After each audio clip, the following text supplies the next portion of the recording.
কাউকে ভালোবাসতে না পারলে কারো লাইফে আসার চেষ্টা করবে না। ভালোবাসা সুন্দর, তবে সেটা কাউকে ঠকিয়ে নয়। আসসালামু আলাইকুম। সবাই কেমন আছেন? আশা করি ভালো আছেন। আলহামদুলিল্লাহ, আপনাদের দোয়ায় আমিও ভালো আছি। আমি আর আইমান।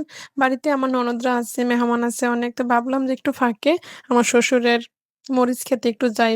আমার শ্বশুরের মরিচ ক্ষেত বলতে আমরা এই জায়গাটাকে সবসময় মরিচ খেতে বলি। এইখানে সবসময় আমার শ্বশুর আগে মরিচ গাছই লাগাইতো। এখন বেশি একটা মরিচ গাছ লাগায় না। কম আরকি, সবকিছুই লাগায় কম, কম করে।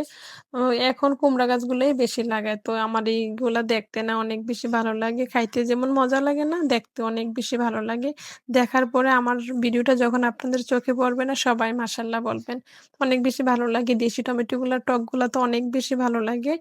তো আমি আর আইমান চলে আসলাম আরকি আমার শ্বশুরের মরিচ খেতে। তো এই জায়গাটাকে মরিচ খেতে আমরা বলি সবসময় আরকি। আর আমার নিজের হাতে লাগানো লিচু গাছ দেখেন। লিচু গাছ দেখতে কার না বেশি ভালো লাগে। আর কলা বাগান, এখানে হলবড়ি আছে, জাম্বুরা আছে, অনেক কিছু আছে, কাঁঠাল, আম। সবগুলা আর তুলে ধরলাম না আরকি। একটু আপনাদের সাথে শেয়ার করলাম। আর হলবড়ি না 12 মাসেই ধরে।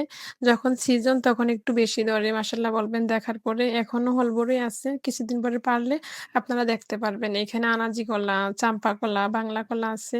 সবগুলোই আমি নিজে লাগাইছি। তো এখন তো আর আমি বাড়িতে থাকি না। তো বাড়িতে যাইলে চেষ্টা করি একটু বাগানে ঘুরে দেখার জন্য আরকি। আমার শ্বশুরই সবকিছু পরিচর্যা করে। কলা যখন না একটু বাতি হয়ে যায়, আমার শ্বশুর বুড়িচঙ্গে আমার বাসায় নিয়ে আসে। আপনারা তো আমার ভিডিও দেখেন। এগুলো আমার গাছের কলা আরকি।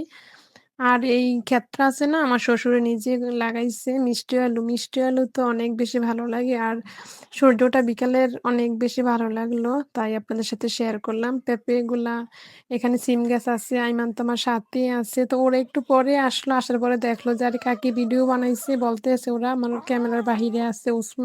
ওসমান, রাইয়ান, ওমর আরকি। আর আইমান তো সবসময় আমার সাথেই থাকে। সিম গাছের ফুলগুলা আমার কাছে অনেক বেশি ভালো লাগলো। তার জন্য শেয়ার করলাম।